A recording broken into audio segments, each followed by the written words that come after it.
Duas das principais religiões do mundo afirmam: nós fomos criados por uma força superior, um ser superior, assim denominado Deus. Para essas principais religiões, Deus não habita este plano, Deus não habita este mundo, Deus habita talvez os céus. Para falar sobre isso, eu gostaria de mencionar um filósofo muito conhecido no século XVII, conhecido até hoje, portanto, que foi Baruch Spinoza. Baruch Spinoza acreditava que Deus era a própria natureza, Deus era o próprio mundo. Em suas obras ele sempre publicava Deus ou natureza, sempre afirmando que um era o outro, ambos eram um só. Então, Baruch Spinoza era um filósofo, como eu mencionei antes, né? Filósofo do século XVII, que nasceu e cresceu ali na Holanda, especificamente na parte de Amsterdã.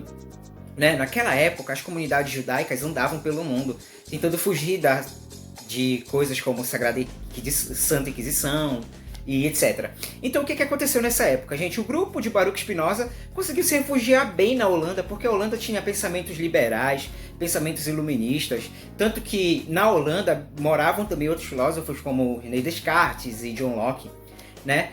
E, influenciado por esses pensadores, Baruch Spinoza teve concepções que iam muito além das suas concepções religiosas, das concepções que ele adquiria todos os dias com seu rabino e etc. na sua comunidade judaica. E o que aconteceu devido a isso? Devido às suas novas concepções e ideologias que iam várias vezes de contra aquilo que ele aprendia na sua comunidade judaica, Baruch Spinoza foi excomungado, né, como costuma acontecer em certas religiões. Baruch Spinoza foi excomungado e não conseguiu viver daquela forma ali, com os olhares da sociedade, sabendo quem ele era. Ele sofreu até atentados à vida. E então, foi muito assim para ele. A vida foi um pouquinho difícil ali, se tornou um pouquinho difícil em Amsterdã. E aí ele resolveu se mudar para uma outra cidade. Nessa outra cidade ele ocupou um posto de polidor de lentes, né? Era a pessoa que ele polia lentes para telescópios e outros afins. Então esse pode ser um dos maiores motivos pelo qual Baruch Spinoza veio a falecer, porque ele passou muito tempo inalando vidro, essas coisas, e isso foi fazendo mal para ele no seu pulmão e etc. E então, Baruch Spinoza acreditava principalmente em duas ideias, mas havia uma filosofia de vida também a respeito disso. A primeira ideia, é claro, era de que Deus era o universo inteiro, Deus era tudo que se movia, Deus era uma formiga, Deus era um pássaro, Deus era as gramas, Deus era a folha de uma árvore, Deus era tudo, até as rochas. Inclusive, as falas dele afirmam isso, afirmam especificamente que se o universo todo é Deus, quando nós encontrarmos algo que não seja Deus, então Deus talvez não seja infinito. Eu vou ler para vocês as palavras do próprio, né, Baruch Spinoza a respeito dessa afirmação de que Deus é infinito, aqui no livro Uma Breve História da Filosofia, de Nigel Warburton, que está bem aqui, vou mostrar para vocês, ó. Esse aqui é o livro, essa é a edição de bolso que eu tenho para esses momentos aqui, mas eu tenho também com relevo maior. Então olha só o que ele diz. Se Deus é infinito, dizia Spinoza, segue-se que não pode existir nada que não seja Deus. Se descobrirmos algo no universo que não seja Deus, é porque Deus não é infinito, pois Deus poderia, em princípio, ter sido ou ter esse algo, bem como todas as outras coisas. Todos somos parte de Deus, mas também o são as pedras, formigas, folhas de grama e janela. Todas as coisas estão interligadas em um todo incrivelmente complexo, mas em última instância, tudo que existe é parte de uma única coisa. Deus, afirmava o nosso amigo. Eu peço perdão por sair às vezes de foco. Eu ainda estou me adaptando aqui. Então é isso, gente. Essa era a principal ideia de Spinoza a respeito de Deus. O que levou a vários acontecimentos em sua vida. Mas uma ideia muito importante também, e que nos faz muito refletir sobre Spinoza, era a ideia que ele tinha a respeito de livre-arbítrio. O que era o livre-arbítrio, gente? Para Spinoza, nós não temos livre-arbítrio. Começa por aí. Então o que ele fala na obra dele? Imaginamos estar escolhendo livremente o que fazemos e termos controle sobre nossas vidas. Mas isso porque, em geral, não entendemos a maneira como nossas escolhas e ações foram provocadas. Spinoza acreditava que toda a maneira de agir do ser humano decorre de algo acontecido previamente. Ou seja, qualquer ação que você tomar, você tomou por causa de algo que aconteceu. E aí ele segue dizendo, na verdade, o livre-arbítrio é uma ilusão. Não existe. Em absoluto, a ação é livre e espontânea. Ela não existe. Em absoluto, a ação livre e espontânea não existe. Tá bom? Esse era o foco. Então, ou seja, você pensa assim, nossa, mas eu tenho livre-arbítrio, eu faço isso, eu escolhi fazer aquilo, eu escolhi fazer aquilo. Não, o que ele está dizendo é que na maioria das vezes nós somos levados a tomar essas decisões. Ou seja, isso não é livre-arbítrio. E o mesmo diz assim, no final ele fala sobre a pior maneira de servidão, que seria essa. A pior maneira de existir era estar no que chamamos de servidão, a completa mercê das emoções. Ou seja, nós vivemos a partir de emoções, tomamos atitudes a partir de emoções, raiva, tédio, tristeza e etc.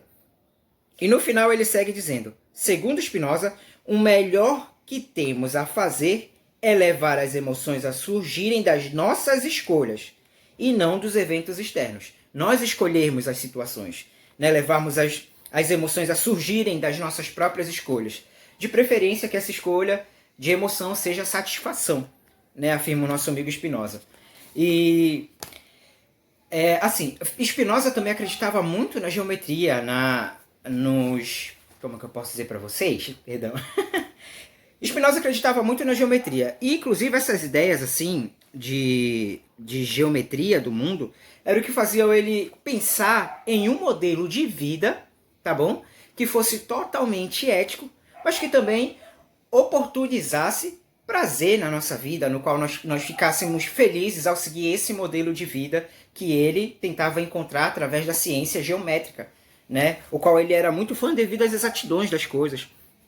E tem mais. Uma ideia também que ele propagava na época é que Deus havia passado por uma espécie de antropomorfismo, né? Haviam recolhido os dados, posso dizer assim para vocês, acho que é essa coisa, isso é certo de se falar.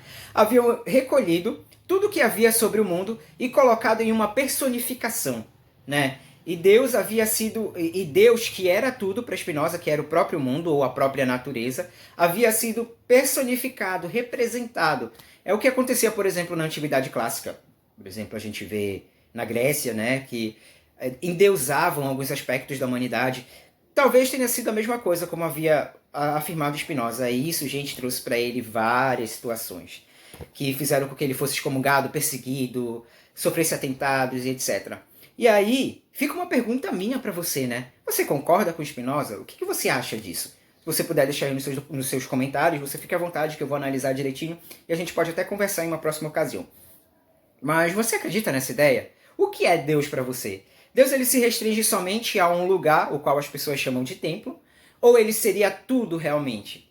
Ou você fazendo uma boa ação para uma pessoa, você fazendo boas ações, você consegue entrar nesse equilíbrio também. E hoje em dia as concepções de Spinoza não se prendem somente ao mundo, né? Porque aquilo era o que conheciam na época. Mas hoje em dia as concepções de Spinoza se expandem também para o universo. Seria Deus o universo todo? Eis a questão, como dizia outro filósofo amigo nosso. Então, gente, no mais eu gostaria de agradecer a todos vocês por esse imenso carinho que vocês têm tido. Ficaram esse tempo todo sem eu colocar vídeos no YouTube aqui, porque eu fui me procurar mais, saber, me informar a respeito de vídeos, e quis fazer algo que eu sempre gostei de fazer, que era descobertas, que eram de fazer perguntas a respeito do universo. No mais, eu queria muito agradecer vocês por essa força, por esse incrível carinho que vocês têm tido e têm ficado aqui comigo. E no mais, a gente se vê num próximo Filosofia do Cosmos. Muito obrigado, valeu! Antes de encerrar, eu gostaria de falar para vocês uma outra coisa também. Perdão por ter encerrado antes. Continua seguindo que a gente vai estar colocando vídeos agora. A equipe cresceu, eu estou tendo outros orientadores e a gente vai estar aqui agora colocando vídeos a respeito desse cunho filosófico, científico aqui no nosso canal. Descobertas, teorias, etc. Tá bom, gente? Para você que gosta disso, vai ficar aqui os vídeos. E eu agradeço muito, mais uma vez. Muito obrigado. Tchau, tchau.